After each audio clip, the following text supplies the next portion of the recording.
So this video isn't a lie, it is actually a tea talk because this mug's more of a lie. There ain't coffee in here. It's all tea. Hot, hot. That burnt my lung. Ow. So it has been absolutely forever and a day since I've recorded, and I would like to say I have perfectly great excuses, and I can actually. Me and education kind of have this love-hate romance. It loves to destroy me internally as a person, and I hate it. That's the relationship we have. After much stress, I got my first 3 essays of this semester. They're done, they're gone, only one of them gets a second draft. And I'm feeling a lot more mellow. I'm feeling happy again, which is great. It's great because university is a very scary hurdle for me, and it's never going to not be. Sometimes I feel like I am not academic or analytical enough to be there. I'm not going to lie. But you know what? I've done my first 3 essays, and that was such a huge accomplishment. It was such a huge accomplishment, actually, that I decided to reward myself. Now, university was going to go through one of 2-way reward system. It was either going to be that literally I rewarded myself with cake every day for making me pass each day, which would have resulted in me very much becoming very unhealthy and gaining a lot of weight. So, to not do that, I decided that I was going to buy myself a university t-shirt for completing all my essays, and then if I could mentally make it to Christmas, I will buy a hoodie. So we will see in December if that happen. That would be awful getting this far and that not happening. So yeah, I treated myself to a t-shirt and I am now official. I feel so official with this. It's amazing.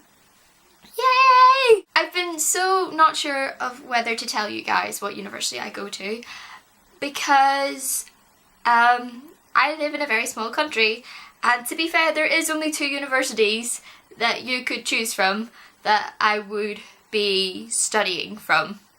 The only benefit of that was one institution has many locations, but as you can see, yes, I go to Queen's University at Belfast, so now you know. Also, what I want to comment on, there's so many of you guys now. Hello to everybody who I've not gotten to say hello to before in these tea talks, because where did you all come from? But it's amazing and it's great, and I never in a million years would have expected to have so many people watching my videos. It's insane.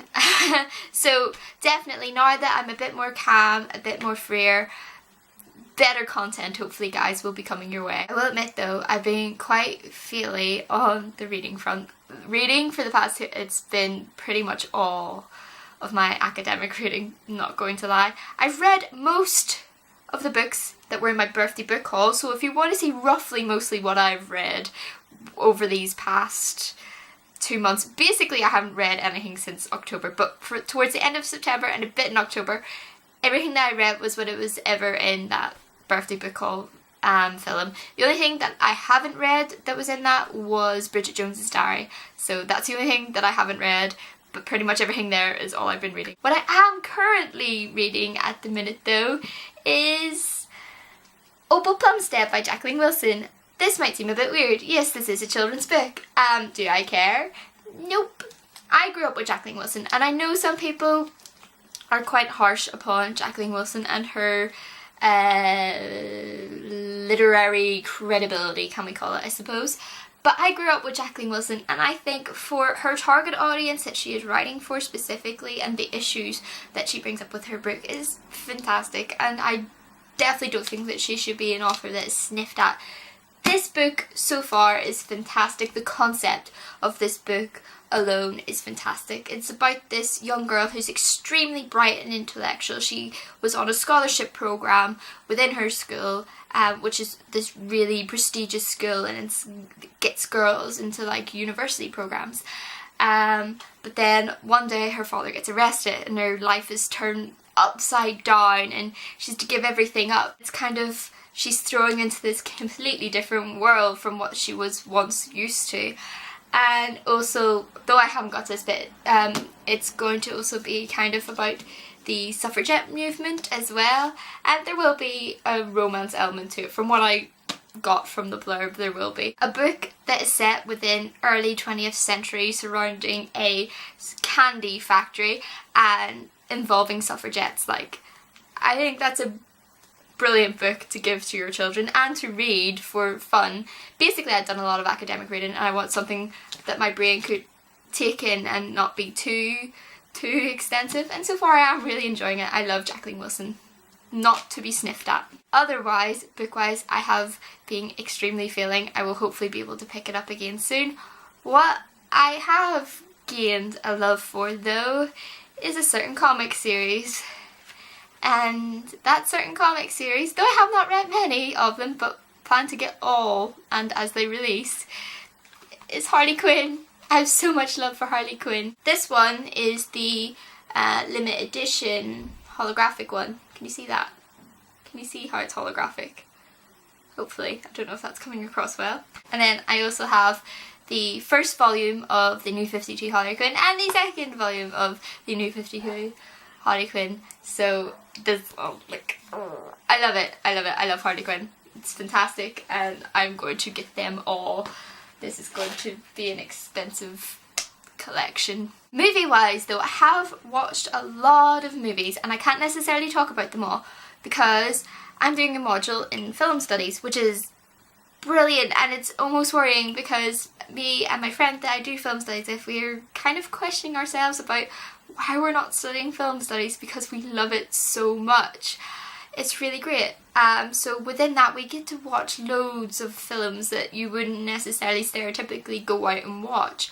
What was really awesome was last week we had a Q&A session with Sherwood Hu, who is the director of many films, but the film that we were watching was The Prince of the Himalayas, which is a adaptation of Hamlet set in Tibet, and it was a really interesting film, but it was so great to be able to then have a Q&A session with the director and see his passion and what drove him to make that. What was kind of scary and off-putting during it though was he wanted to sit more in the middle so he could see the screen, and literally he sat 2 chairs away from us in the same row, and it kind of put pressure on you as you're watching it because you don't want to like laugh inappropriately at moments. It just put a pressure there, but it was fantastic. Another event I also got to go to was a kind of like a media careers event night held by the RTS, which is the Royal Television Society here in Northern Ireland, and it was amazing to get this advice from people that are within the media industry in Northern Ireland, and like the big people up in BBC and UTV. It was absolutely fantastic night and such great information was received from that, and definitely stuff that I've took notes of, and definitely it was inspiring and has motivated me and made me feel like I'm heading in a direction in my life, hopefully. Another event that I went to actually on the Thursday afterwards then was to the World Press photo exhibition that was being held up near Queen's University, and it was fantastic to go and see that. Like, here's an example of one of the pictures, but there was some amazing photographs being displayed there. Like, some of them were crazy and graphic and absolutely harrowing images that you will not be able to forget that you saw, but definitely seeing the talent of people and the commitment of people who go out to places, put themselves at danger to go get these photographs. It's crazy, it's insane, but it's absolutely amazing to see some of the works that people do just to get important messages across. It's insane, but it's brilliant. And yeah, so that's been my life, being a crazy student. I suppose I've never really said, I'm a history student. I study history at Queen's University. Yeah, so this semester I'm doing medieval Ireland, which, to be fair, I'm more of a modern history kind of gal. So I don't know why I did a medieval module, but it's been fun. But I'll be glad when I go back to more modern history. Our essay question was, when did St. Patrick live? And so much temptation was there to just write when the snakes left. But, you know, I don't think that would have, I don't think I would have gone down well, you know. Yeah. Don't think I have any evidence to back up that fact either. Next semester I'm doing a really interesting module though, which is deviance in Britain and Ireland from the 1700s to the 1900s, I do believe. I think that's the time frame, and I'm really excited about that module, so I can't wait to get to see what it's like. There may be elements of Jack the Ripper in it, that's, I'm not gonna lie, that's a huge part of why I'm excited. I've just thought of a way to bring a tree into this conversation. So I was walking around the corner the other day from where I used to live, and we used to have this big tree out in our back garden that used to have a swing in it, and it was a fantastic tree. I used to climb it, you could see everywhere, it was a fantastic tree. And whenever I was walking my dogs, because I only live around the corner from where I used to live now, I was walking my dogs around the corner the other day, and they cut down the tree. That tree's my childhood. Like, it was a fantastic tree. I might have run out of space on my battery. But yeah, so trees. They cut down my childhood tree. Who now is going to be able to bring a tree into this? Maybe we should make this series Trees and Tea. I think I should make that a personal mission, to make a tree come up into every single one of these tea talks. So that is everything that I have to say for now, guys. It's been terribly long time since I've talked to you all, and I'm so sorry. I'm going to try my best. Now that I have a bit more free time, I'm going to make a conscious effort to try and get more videos done more often. To everybody that has just joined us, welcome. I'm so glad you're here. Hopefully content is going to come more regularly and be more of an improvement. And I've missed you all, guys, so terribly. So yeah, I'm sorry that this has not been a particularly informative or great quality video. I just wanted to so much sit down, get talking again, and it's brilliant, and I've missed you. And expect more soon. If you did like this video, please do give it a big thumbs up, and if you have anything to input or just let me know what you've been up to lately, because I've missed you all, please do leave it down in the doobly-doo down below. And until the next video, guys, bye-bye.